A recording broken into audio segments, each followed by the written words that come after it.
तुमच्यावर हल्ला झाला आहे आणि त्याच्यामध्ये तुम्हाला गंभीर दुखापत पण झाली. तर नेमका हा हल्ला कशामुळं झाला आणि कोणी केला?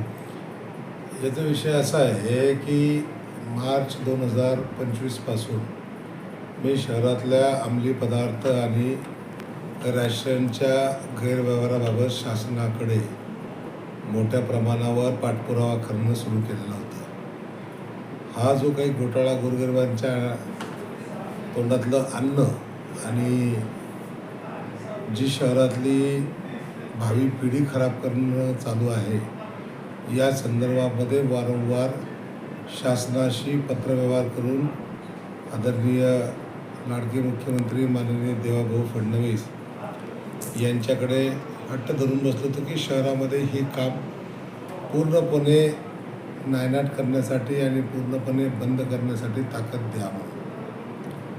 त्या अनुषंगाने आदरणीय पालकमंत्री संजय भाऊ शिरसाट, लोकनेते ओबीसी नेते अतुल भाऊ सावे, संजू भाऊ केनेकर, खासदार भुमरे साहेब आणि विलासबापू भुमरे यांनी विधानभवनामध्ये विधानसभेत तारांकित प्रश्नाच्या माध्यमातून शासनाचं या गोष्टीकडे लक्ष वेधलं होतं.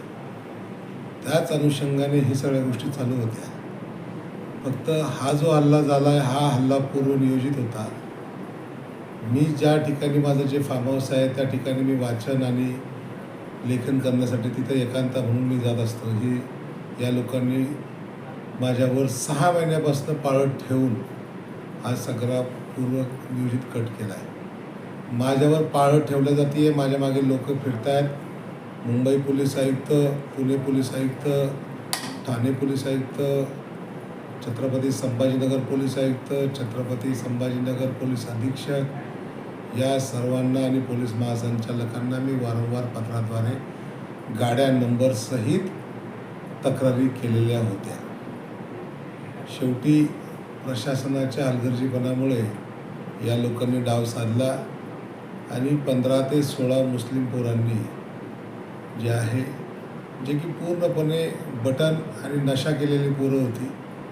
आज नाही, जेव्हा केव्हाही त्यांना अटक होईल, माझी प्रशासनाला हात जोडून विनंती की यांच्यावर तात्काळ कारवाई करून तात्काळ यांना अटक करून यांचं सगळ्यात पहिले मेडिकल एक्झामिनेशन करा की यांच्या शरीरातील रक्तामध्ये जे आहेत तर ड्रग्ज, बटनसारखे गोष्टी तुम्हाला मी म्हणजे इतका खात्रीशीर आहे, 1000% तुम्हाला मी सांगतो की यांच्या रक्ताच्यामध्ये या सगळ्या अंमली पदार्थ तुम्हाला आढळते.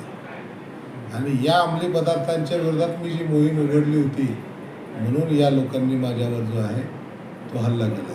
विशेष गोष्ट म्हणजे हा हल्ला 2 पोलीस कर्मचाऱ्यांच्या समक्ष हा हल्ला झाला. त्यातल्या एका पोलीस कर्मचाऱ्याच्या हाताला सुद्धा तलवार लागली आहे.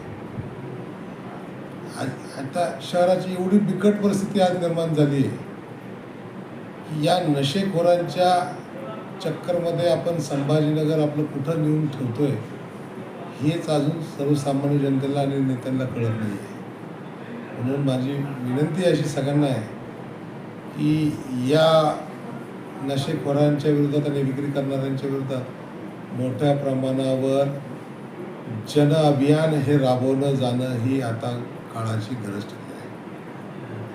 हो, याच्यावरती गुन्हा पण दाखल करण्यात आलेला आहे. हो, आतापर्यंत अटक झालेली नाही काहींना, काय सांगता? नाही, आता कसं आहे बघा, पोलीस प्रशासन त्यांचं काम करत आहे. पण आता एक गोष्ट लक्षात ठेवा, ज्यावेळेस गृह विभाग किंवा पोलीस विभाग ज्यावेळेस पूर्ण ताकदीनिशी यांना पकडून आणतील आणि ते लवकरच पकडल्या जाणार आहे, ते लपून लपून किती दिवस लागतील.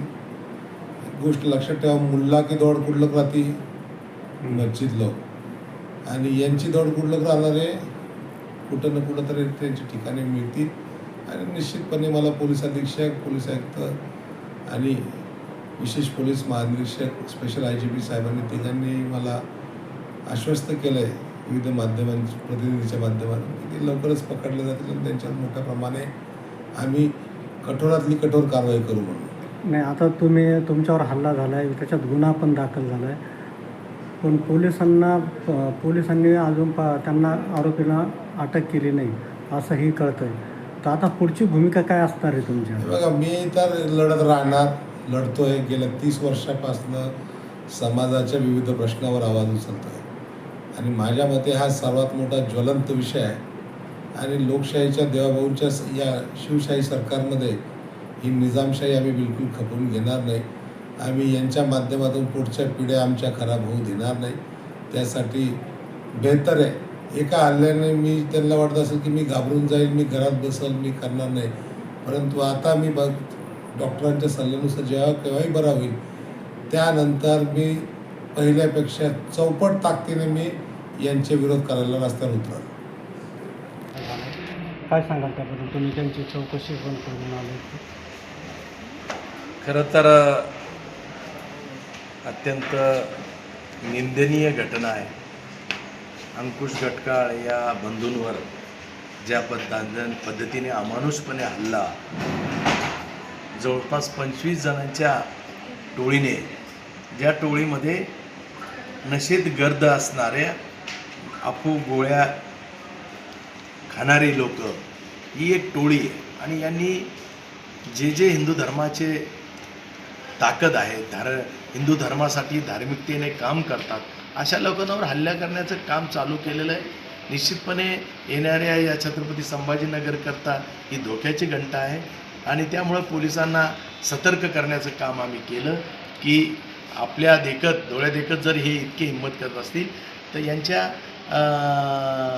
यांना खरं तर नेस्तनाबूत केलं पाहिजे. आणि त्या नेस्तनाबूत करण्यासाठी मी CPला बोललो, SPला बोललो आणि निश्चितपणे कायदेशीर कारवाई जोरात त्यांच्याविरुद्ध होते आणि निश्चितपणे यावर कडक कारवाई होईल आणि या दोन्ही बंधूंना न्याय मिळेल. गटकाळ साहेबांचं म्हणणं आहे का पोलिसांसमोर हल्ला झाला आहे आणि ड्रग्ज पेडलर यांना विरोध केल्यामुळंच हा हल्ला झाला. खरं तर नशेमध्ये असलेल्या लोकांनी त्या पोलिसांसमोर हल्ला केला, त्याची चौकशी झाली, त्याच्याबद्दलही गुन्हे दाखल झाले, पोलिसांवर हल्ले केलं त्याच्याबद्दलही गुन्हे दाखल झाले आणि त्यामुळे निश्चित कायद्यानुसार जोरदार कारवाई हे सरकार करतं. पुढची भूमिका काय असणार आहे? पुढची भूमिका काय आहे?